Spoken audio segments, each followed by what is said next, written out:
The views expressed and the opinions given by the individual host and their guests do not necessarily reflect those of Para X, its affiliates, or its sponsors. It's coming. All these voices.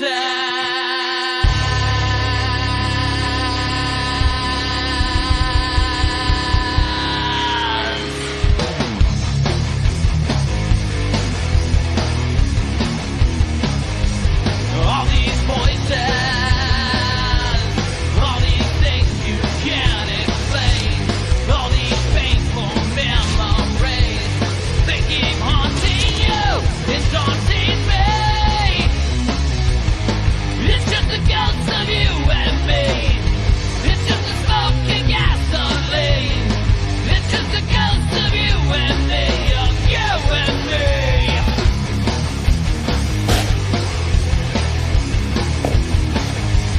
All these whispers. My name is James Hershey. Right back. All these shadows in my mind.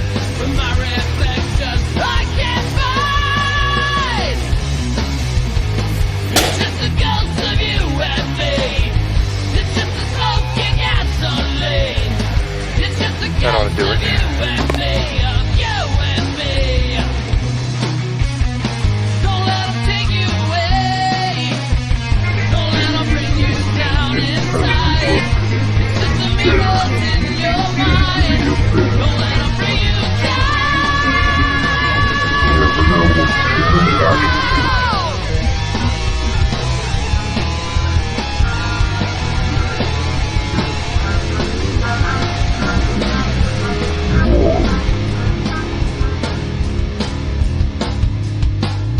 Hello, everyone, and welcome to another episode of Staring into the Abyss. I am your host, horror author James Hershey Jr., and with me, as always, my co-host, Old Boy James Ash. It is actually his birthday today, so everybody wish Old Boy a happy birthday. How you doing, brother? Well, thank you for that, James, and I appreciate that. I'm doing good. How's everybody tonight? Tonight's episode is going to be on the Phantom Hat Man. Now, it is believed that the Hat Man is a type of shadow person. The Hat Man is over 6 feet tall, and he's always wearing a hat. In some sightings, it's a top hat, and in other sightings, it is a fedora type of hat. He wears old-fashioned clothing, and either a long trench coat or a cloak, depending on the eyewitness accounts. He also carries a gold watch that is attached to his belt with a chain, and occasionally he will look at it to check the time. Some witnesses report glowing red eyes, which could suggest some sort of a demonic entity. He usually appears in times of emotional turmoil and distress, and he often shows up at night while you're in bed, and he'll stand over you and watch you sleep. He appears as a completely dark figure, and sometimes the Hat Man will actually lean over the bed to watch you sleep, and then other times he just stands back in the corner with this creepy smile on his face.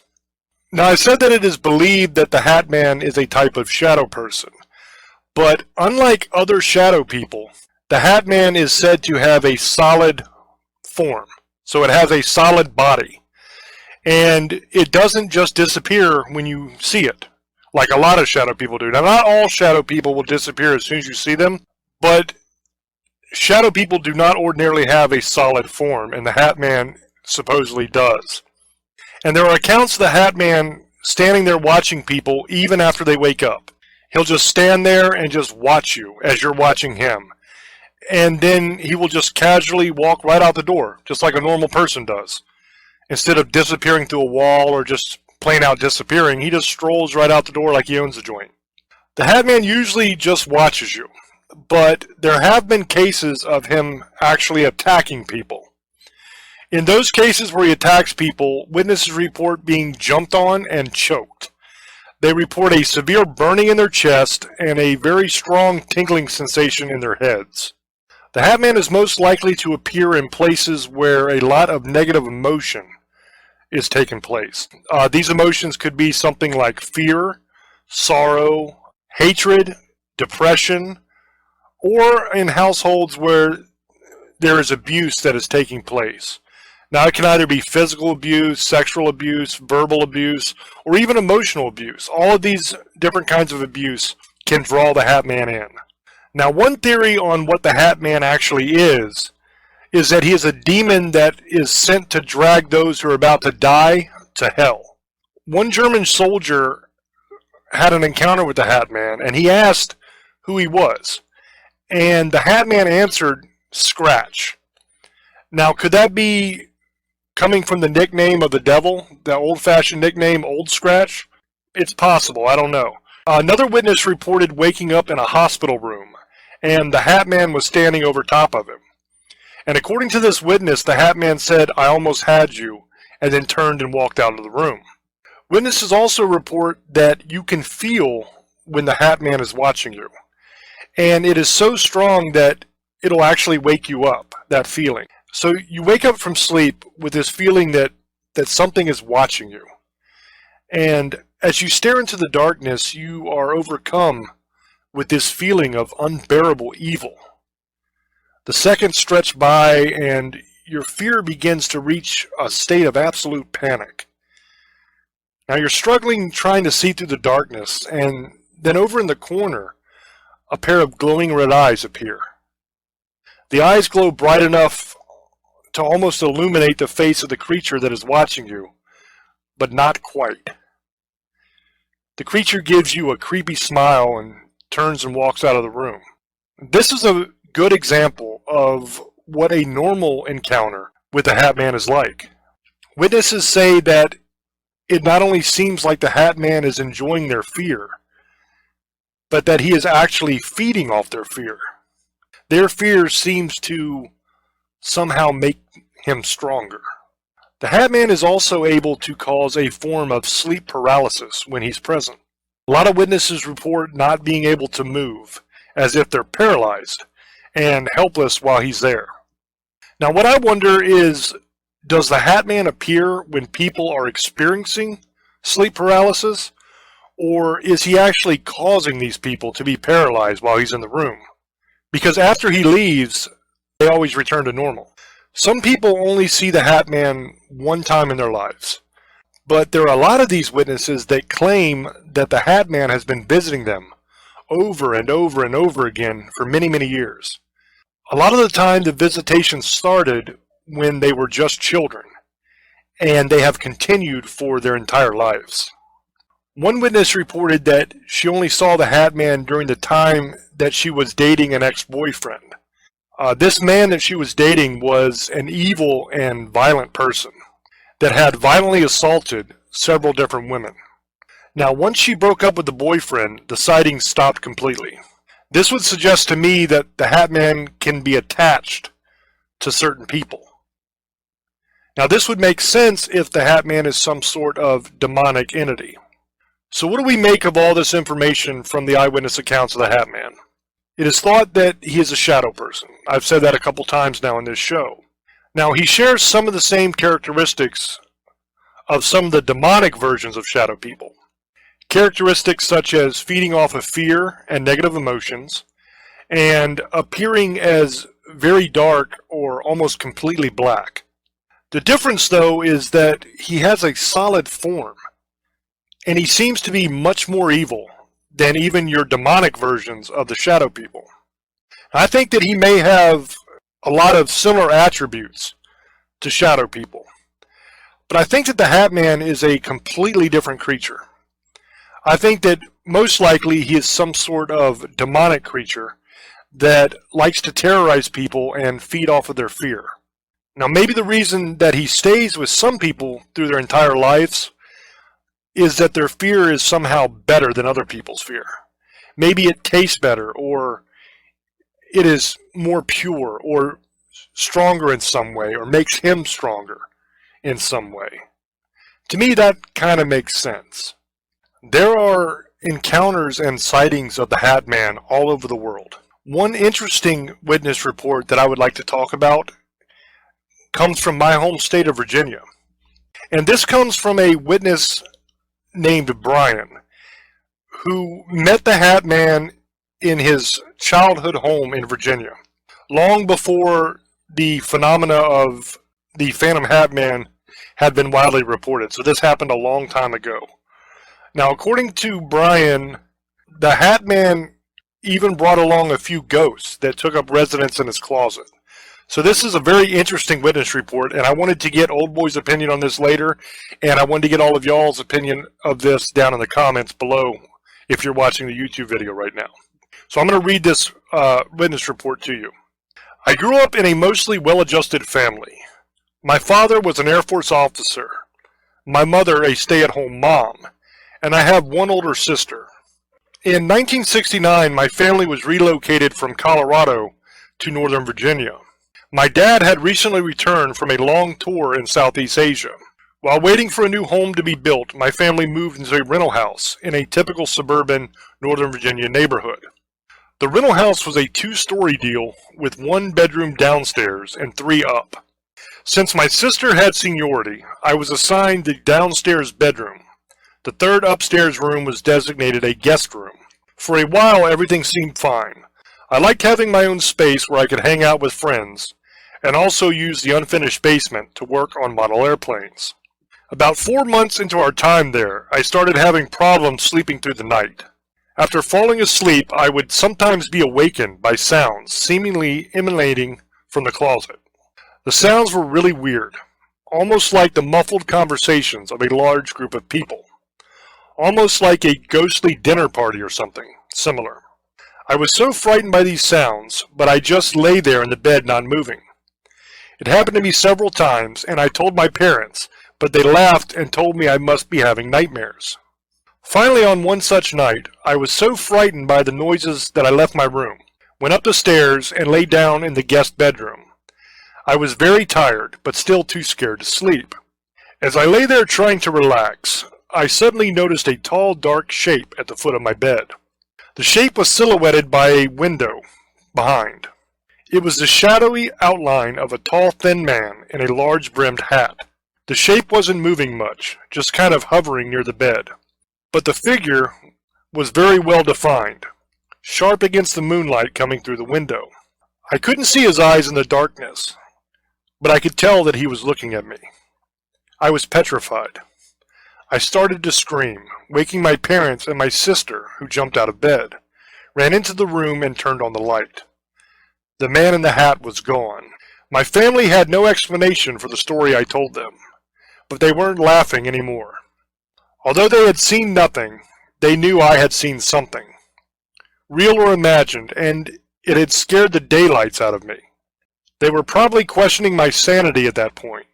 I had been studying South America in school, and the story I relayed to them was that I had seen the outline of a gaucho, the South American cowboys with brimmed hats.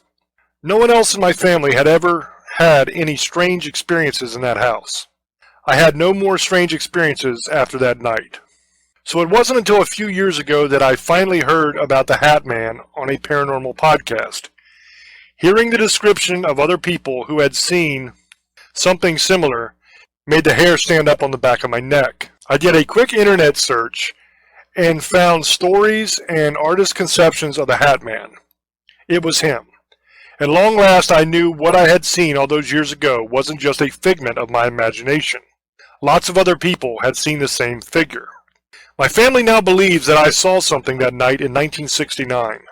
Because ever since that night, even before there were such things as podcasts or the glut of paranormal shows on television, I've always told people that story of the shadow gaucho who appeared in front of me.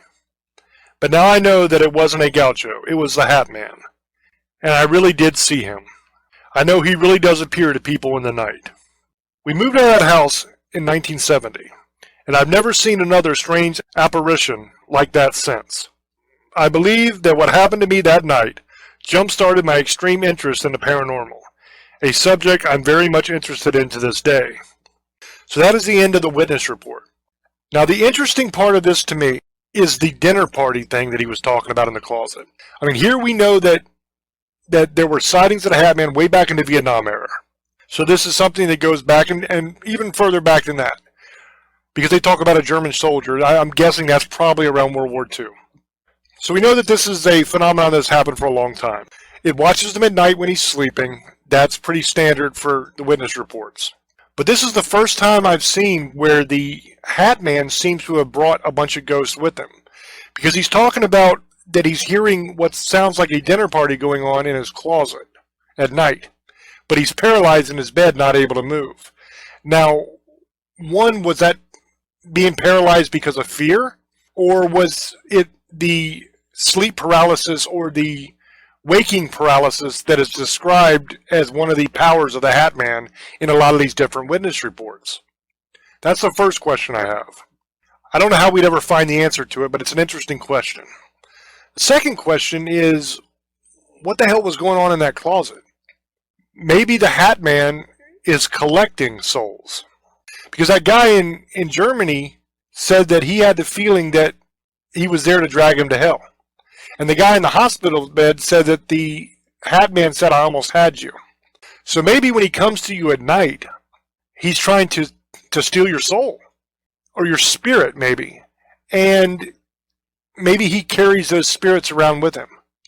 Maybe that's what was going on in that closet. Was a bunch of the spirits of people that did not wake up in time. That the Hat Man took their spirit and he carries them with him.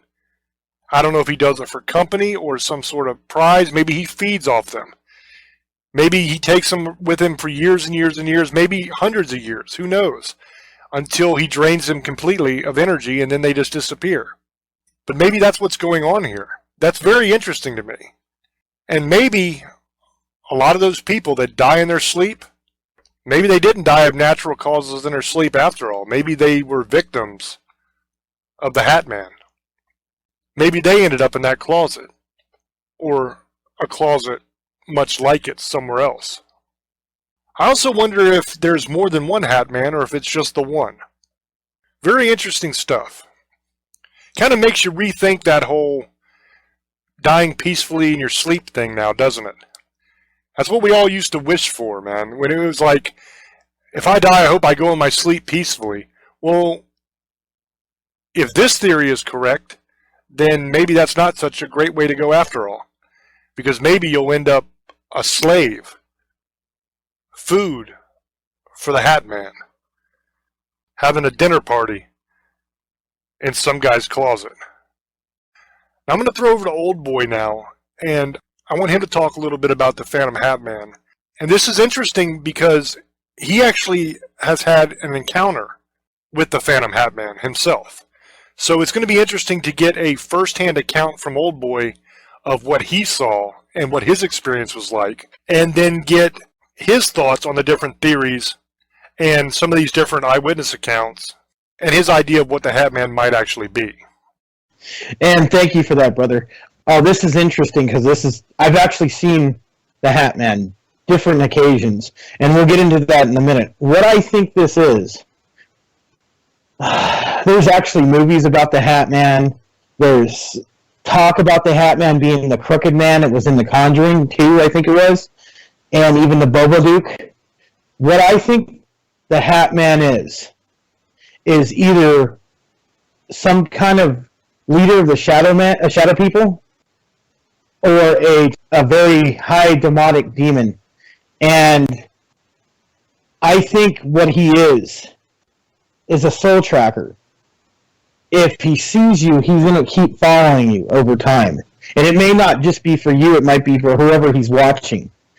What I think is when James is talking about earlier in the show that he comes to people at night and watches them and then he looks at the time, that could be because of the witching hour. He could be sitting there watching you to 3 to 4 because you only have so much time.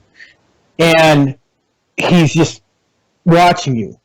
Like you were talking about, like the closet thing where he had a little tea party and stuff like that in a closet and making all kinds of noise. That's something I'd never dealt with. I don't know what that is. And that sounds like he could have souls he has taken and he's playing with them for eternity or doing whatever he's doing, that he has taken them before or in the past and he's got them trapped like little play toys or dolls. And he scares the hell out of you by doing that. And I think maybe one of the things he gets off on or absorbs is fear. And that's how he does fear. He scares you in different ways. He either gets in your dreams, he watches you sleep, jumps on you, attacks you to wake you up to get the fear out of you. So the more fear he gets, the more part of your soul he takes. And like you were saying, some people have seen him when they've died. That could be a possibility. The only problem with that is where I'm going to get into in a couple minutes about how I've seen him. I wasn't dying, and I wasn't the only one to see him. So I don't know if I agree with that. I do agree that he's probably a demonic being because of the red eye thing. The Hat Man and the Crooked Man could be altogether two different beings. Because sometimes the Hat Man is just sitting around watching you and looking at the time and just smiling. And then the other being supposedly scares you or watches you or jumps on you or has parties in the closet and talks to and he brings other souls with him. That sounds like a different creature altogether. Or being, I wouldn't say creature. And what I think what we're dealing with is two different entities.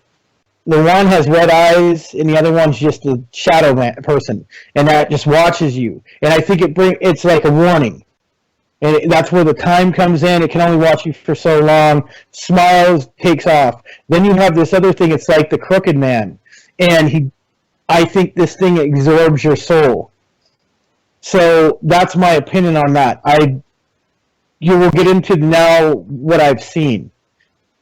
A long time ago, probably when I was about 18 or 19 years old, that was about 20-something years ago, my friend kept saying he saw a man with a hat or fedora, just a black shadowy figure, full body, 6 foot, 6'5". Some people say it's 6 to 6.5 feet tall, and it looks like a being with the red eyes and a black hat. I didn't believe him, and he was messing around with some stuff, witchcraft and stuff like that. And I stayed a night at their house with him and his wife. They had this. They were living outside of their parents' house. They had a mobile home they lived in. So I didn't believe him. Well, about an hour or two later, it was after midnight. I look in the yard, and he's all, there's the hitman in the hat. And I didn't believe him. I looked, and there was a figure with a hat. So at first I thought maybe it was somebody messing around. He was playing a joke. But then I seen it just flicker away. Half hour goes by, the thing's out on this outside of the door with red eyes. The rest of the night I didn't really sleep because this thing was looking at us, and it kept messing. You could hear it scratching like the side doors of the trailer. We were scared because we were like 18, 19 years old. A couple years later, I moved in with my ex-wife. We had just had our daughter. And we were living in this apartment in California, in Southern California, in Apple Valley. And apparently, one night, she didn't tell me stuff has been going on, and I've been hearing stuff, and even the neighbors had seen things, the man with the black hat. One night, she said she sat there and watched her, and she was so scared she didn't want to say nothing. Where one night, she fell asleep, and I woke up with him staring right in my eyes, with his red glowing eyes. Staring at me. I didn't see a face. It was just a figure. And I'm a pretty tough dude, but I didn't know what to think back then. And I was into a lot of stuff with the occult, guys, and I was getting into stuff, but that was when I first started. I wasn't really too much into it. And I saw this thing. And I saw it again at my other apartment a couple years after that, watching me. And supposedly attacked my ex-wife. It didn't do it to me, but it would attack her at night. And she swears on up and down this happened. And she said it was a creature with red eyes. That sounds like what this creature was with the red eyes. And it kind of looks like the Babadook. I don't know if you guys seen that movie. Kind of looking real crazy looking teeth. Just a wicked looking creature. The Crooked Man or whatever it is. And it attacked my ex-wife. And I didn't believe her, and she would tell me all the time. Called it the creature with the monster face with red eyes. I seen it once, though, before we moved. It was watching me. But since that time, I haven't seen it. But there's a picture of me, and I got to find it, where I take a picture and I have an outline of the Hat Man. It's very eerie, and I'm gonna look for it and give it to James so you guys can see it if I can find it. I hope I can, because it was a while ago. And it looks like there's a Hat Man in the picture with me in the shadows. And it trips me out because maybe it's attached to me, maybe it follows me. I don't know. All I know is after that, a lot of bad things happened to me in my life. And maybe he brought that. Maybe he's bad luck. Maybe he tortures you, or you just get bad things happen to you. Because a lot of bad things happened to me for those couple years. I mean, bad things. I don't want to get into it, but it just ruined my life for years. And I think maybe it's a curse, maybe, or it's just this thing likes to get off on destroying people's lives. Or killing, and I wouldn't say he kills you, I think he waits for you to die, and I think certain creatures like this thing, it picks people to collect. He's a soul collector. That's why he looks at the time, or he waits for you and says, yo, I almost had you, because he's going to take your soul. And then when he's going to take you to people's houses, and whatever game he plays, or he has, you're going to become one of his minions or buddies, and you're going to be his forever. And he'll take you into a closet and have tea with you, because he's scaring the next person, because that's the next person he wants to get. And I think he collects you. I have seen this thing. You don't want to see it. You don't want it following you. You don't want it coming after you. So please, people are asking about help. If you're seeing this thing, don't mess with it. Do not mess with it. It's not what you think. Now, the other creature who watches you and laughs, smiles, I don't know if it's the same thing, because he does opposite stuff. He just watches you. And I've seen him too. I think they're different entities. I think that's just a shadow person that just watches you and gets off on seeing you sleep, or just likes to live off fear. The other thing brings fear. It's something you don't want to mess with. Please, I'm telling you, do not mess with this creature, or a being. I hate saying creature. It's no creature. It is not good. It will follow you for the rest of your life. And trust me, it has. And other things, but that's something different. But it followed my friends and still does. Things happen weird sometimes. I'll see shadows at night. Like that. So this creature, this being is, my opinion, a soul collector or a fear maker. And what a fear maker is, he gets off on just making fear, making noises, attacking you, doing weird stuff, making other beings come, his slaves or whatever. And he scares people. And most of the time it's like children. I think this is thing that goes after young adults and children because they're weak-minded. It's not the way you think, not weak-minded like they're stupid, they're just weak-minded soul-wise, like spiritual. Because they're easy to convince and change and turn into something. And I think that's what this thing does. It attacks children and young adults who are weak spiritually in the mind. And it can attack regular adults too, because I'm not going to get into my personal life, but if you open yourself up to certain things, or you're very, you invite things in, things will come. That's what I'm trying to explain. And I think that we had some issues, and plus that place, the original place, I seen it, there was a lot of things that happened. People have killed themselves, people died, so there was a lot of dread there. And I don't want to get into my personal life, but I'm not married anymore, so there was a lot of issues there. A lot of problems, a lot of negativity. And I think the other thing goes off of negativity, and that's why that thing was hanging around. So they both go off of negativity, but they both feed off of it. So this thing could be all the same thing, or it could be something different. I believe they're two different beings. Or it could be the same, Yeah, I'm not going to say either or. Do I believe they exist? Yes, the Hat Man does exist. That's not probable. It does exist because I've seen it and I've dealt with it. I've seen what it can do. It can destroy your life. It's not the movies like you see on TV. It's real.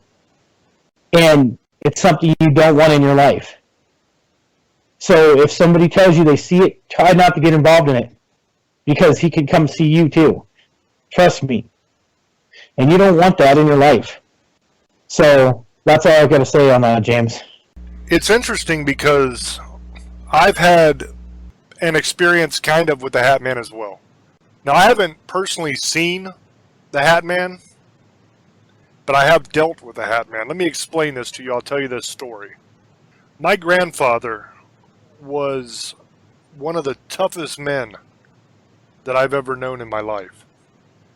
Over 70 years, he never really got sick. I never saw him down. I never saw him brought to his knees by anything. He was the kind of man that if he got attacked by an animal or he fell down a mountain or something like that, he'd get up, brush himself off, and keep on walking. The man was not afraid of anything in this world. He ended up getting cancer in his neck. This really nasty tumor that grew out. And he didn't want to deal with it. He wanted to just let it do its thing and leave the world. We convinced him to fight, to try. I told my grandfather, I looked him in the eyes. We were sitting there at a meeting with the nursing home and the doctors and everything. And I looked him in his eyes and I told him, if you fight, I promise you, I will be here. Every single day for the rest of your life, I will be here. I will make your food. I will wipe your butt. I will do whatever it takes. You fight, and I'll fight with you. So he decided he was going to fight. Now, when he left the hospital to come home, the doctors gave him about 2 weeks. 7 years later, after he had already beaten the cancer ended up coming back, and it had spread throughout his entire body.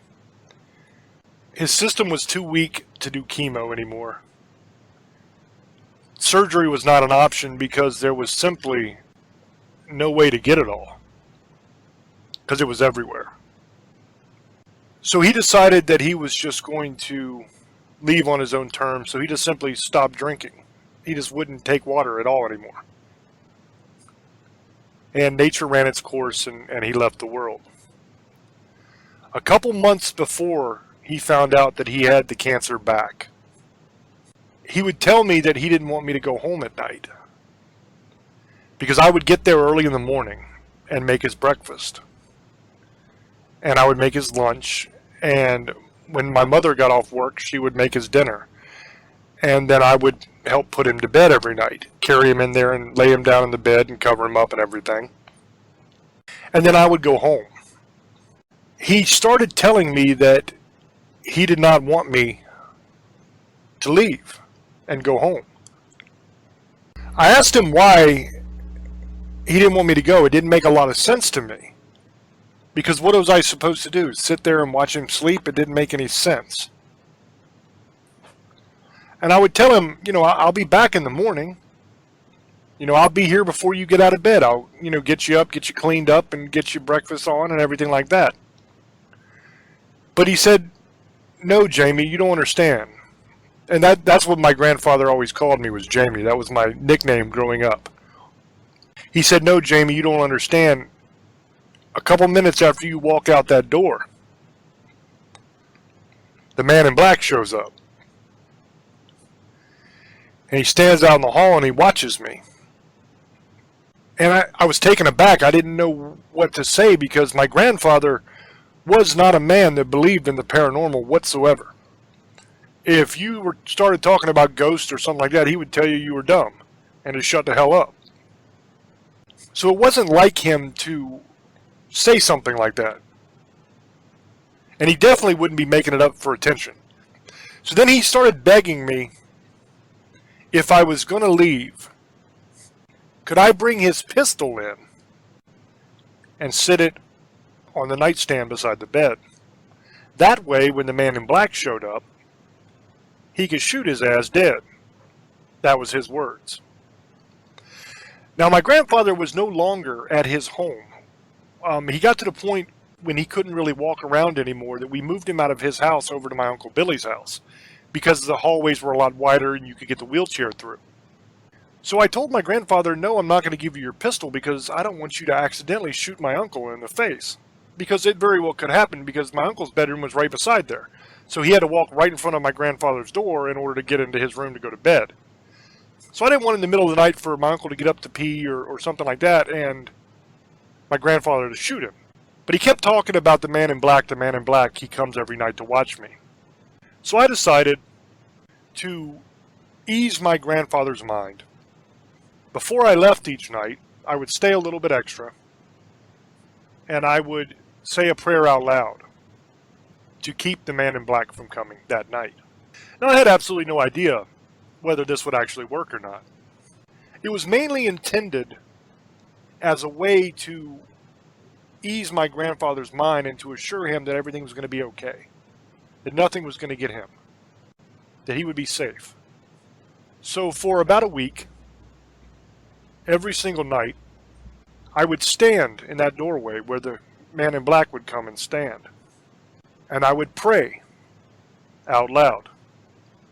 I would tell the man in black he was not welcome there. I would rebuke him in the name of Jesus. I would do everything I knew how to do to make sure that my grandfather was going to be safe that night. Now, I had no idea whether he was actually seeing something or whether it was all in his head that he was sick again. But I did it every day for a week. Now, each morning when I would come back, I would ask my grandfather if he had seen the man in black. And every morning he would tell me, no, I hadn't seen the man in black. Your prayer is working. Now, one other thing I need to tell you about my grandfather real quick, he was not a religious man at all. He didn't want nothing to do with God. He didn't want to go to church. He didn't want anything to do with it at all. He did not believe. But he said whatever I was doing was working because the man in black hadn't come back. So like I said, I did this for about a week. And at the end of that week, I asked my grandfather if he wanted me to pray again and rebuke the man in black in the name of Jesus and everything like that. And he said no, that he hadn't been there for a week. He thought he was gone. So I stopped praying there at the doorway. But every night after that, when I would leave, I would stand on the front step, right in front of the front door. And I would go through the same routine again, just to be on the safe side. A couple months went by, and my grandfather found out that he had cancer again, and I've already told that part of the story. Now, when I asked my grandfather to describe the man in black, he told me that it was like he was looking at a shadow. It was so dark. But that it looked like the man was wearing like a long western duster, and that he had a wide brim cowboy looking hat on and had red glowing eyes, and he would just stand there in the doorway in the darkness and stare at him for hours. So that kind of matches pretty well the description of the Hat Man. So what I wonder is, was that the Hat Man that was coming to visit my grandfather? Was it some sort of omen or warning that his cancer had returned?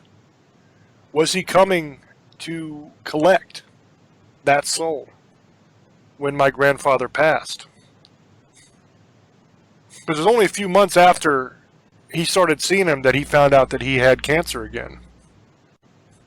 Was praying and rebuking him in the name of Jesus Christ, was that a good way to deal with the Hat Man? Did it get rid of him? I know until the day he died, my grandfather did not see him again. So either that worked, or the Hat Man decided it was time to move on. I tend to think that it worked, because there was no clue that the Hat Man was going to leave. There was nothing in his actions, according to my grandfather, that made him think he wasn't just going to keep on coming and watching him. It had gotten to the point where my grandfather got desperate and asked me for help, which he was a very, very proud man, so that is not something that would ordinarily happen. But I'm very grateful for my many, many years of research and experience in the paranormal, that I had an idea what to do to help him. And it makes me feel good that, as scared as he was of that man, that I was able to do something for him, either to ease his mind and calm his fear, or possibly to drive the Hat Man away. So that's my experience with the Hat Man, or as my grandfather called him, the Man in Black. What do you think about that, old boy? What do you think about praying and rebuking him in the name of Jesus as a way to drive this thing away? If he's demonic, that would seem to make sense. If he's demonic, yes. That could have been what it was, or it could have been the other Hat Man, because he never did anything to your grandfather. Oh, see, that's the weird thing about this. That's why I think it's two different entities. I think that was a shadow person that was watching your grandfather, because he never did anything. He just watched your grandfather. That sounds like the Shadow Man, Hat Man. And I think shadow people are from another dimension. I don't know if they're really demonic. I don't know what shadow people are yet, but there's a couple theories I have. It could be, it could not, but it never did anything, so it could have been that's what helped. And it's kind of makes me think it is, because you said after that the cancer came back, so maybe he was warning that he was going to be sick. Maybe that's what this, and he was bringing the negativity, or the negativity was there and he just fed off of it, and that's why your grandfather saw him, and then he got sick. And I'm glad you got the gun, because if you would have started shooting at the walls, you never know what's going to happen. And I believe James on this, because James is a very proud person. He doesn't lie. And he's told me stories about his grandfather, so I believe it. And it could have been that's what kept him from doing anything, but it never did anything, so that kind of makes me think, again, there's two different kind of creatures. That we're talking about a whole different creature. Or entity. Don't want to call it creature. And they're both two different entities. And one's demonic and one's just... I just think shadow people are shadow people. There's some that can hurt you. There's some that just likes to see dread. Maybe he liked watching your grandfather, be sick, die, basically. And that's what he would sit there and smile. Maybe that's how they feed off of it. You know what I'm saying? When you see somebody you don't like just sitting there dying, they love it.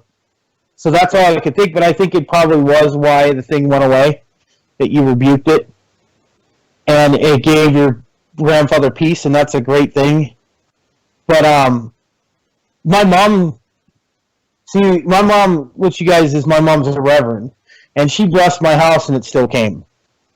The other thing. So that's why I think it's something different.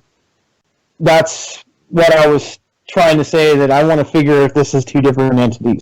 Is it possible that one works for the other? One may be a form of like a scout that comes and watches you and lets the big league guy know when it's time. The collector know when it's time to come collect the soul. Maybe the Hat Man's job is just to watch you and to somehow gauge when it's time. And then the other guy shows up to do the deed. I don't know for sure if it's two entities or one. I'm leaning towards maybe one that does both. Or maybe he transforms in some way. Maybe he starts out as the Hat Man and then turns into this other creature in order to actually harvest the soul. I don't know how it works. But if it is two, maybe one is just there to observe and to let the other one know when it's time to come harvest the soul. What do you think of that? That's a very much possibility. They both could be working together, or just they're both two different things. One's just something that's evil, it's trying to torment you. The other one just likes to see you in torment. Because they both do something different, though. That's weird. And some people see them when they're totally fine. But I think that there's a possibility on both sides. I can't argue, say they're both. We both agree the thing exists. I just think it might be two different entities, and maybe they do work together, or maybe they're just two different things. Maybe they don't like each other, and like they fight over. Another theory is, you want to talk about that? Maybe they fight over the spirit. You fight over your soul to see who gets it. Maybe, and that's why the other one shows up, and the one's more aggressive and takes it, or the other one just watches you die, and then goes to the next person and watches them die. Maybe it just likes to watch people die. You know what I mean? It could just be an entity like that. It could be a bunch of theories, James. There's not one wrong or right answer, honestly, on this. But the Hat Man exists. So that might explain why rebuking it in the name of Jesus would work. Because if you're a believer, we did a show on whether a Christian can be possessed. And a Christian cannot be possessed because you're filled with the Holy Spirit, and a demon cannot get inside you where the Holy Spirit dwells. Maybe this is kind of the same thing. Maybe they can't take the soul of a believer because that soul already belongs to God. You know, a non-believer, their soul, they're not saved. Their soul isn't going to heaven. They don't believe in God. So their soul is destined for hell. So maybe it's kind of up for grabs, so to speak. You know, and these things are free to feed on the unbelievers. And maybe that's why rebuking it in the name of Jesus drove it away. Because maybe it thought, okay, this is the house of a believer. I can't mess around here. It's an interesting thought. We're just about out of time for the show, so I'm going to throw back over to the birthday boy and let him do his shout-outs. Yeah, thank you, brother. And this has been a very interesting one. I've always wanted to talk about this because we did the shadow people a while ago. And whatever it isn't good, but it is real. And thank you, guys. I want to thank you for following us on Staring into the Abyss, on ParaX. You also can listen on Speakler. You also can check us out on TuneIn, affiliate of ParaX. You can also want to listen to the rerun shows. You can go to James Hershey's YouTube page and subscribe and listen to all our old shows. Or you can see it when I post it on Facebook. I'll put it in, or I'll even do it on Twitter. So you have 6 or 7 new ways we're even trying to get on iTunes soon. That's in the works. We're trying to figure that out.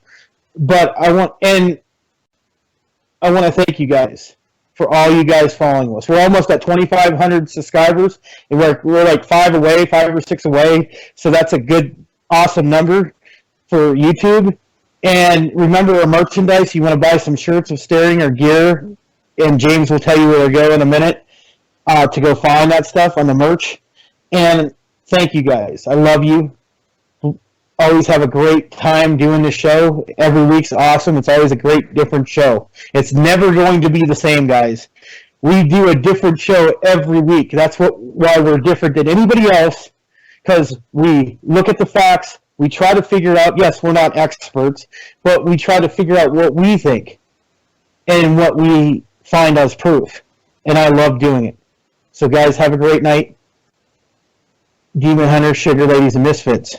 I love you, and blessed be. Good night. The YouTube channel is youtube.com/James Hershey Jr.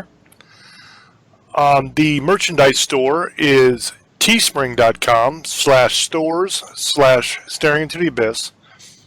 That's teespring.com, teespring.com/stores with an S on the end, /Staring into the Abyss. There you'll find all the gear. You know, shirts, hoodies, cell phone cases, mugs, the whole nine. All that stuff is there. Please also check out my books. I'm a horror author. That's what I do for a living. I wrote the I Am Legion series. That's I Am Legion, The Surrogate of Souls, and The Rise of the Revenant. And I also have another novel named Call the Wind Spirits. That's a standalone novel. They are available on Amazon, on Books A Million, BarnesandNoble.com, Walmart.com. All the different .coms have them.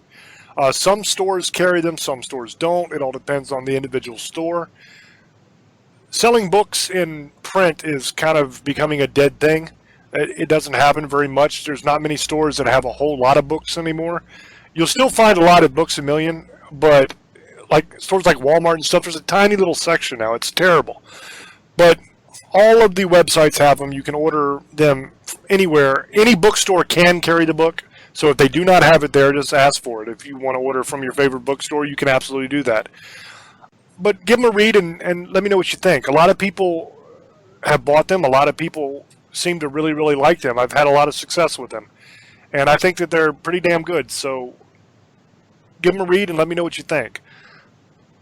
As always, I want to thank all of you guys for listening. I mean, there's just so many of you now. It's insane. We're like in, 28, 29 countries now, something like that, all over the world. It blows my mind. We started this thing off with nobody. Just me, old boy, a passion and a belief in what we wanted to do and of this show. You know, this idea of this paranormal show we wanted to do.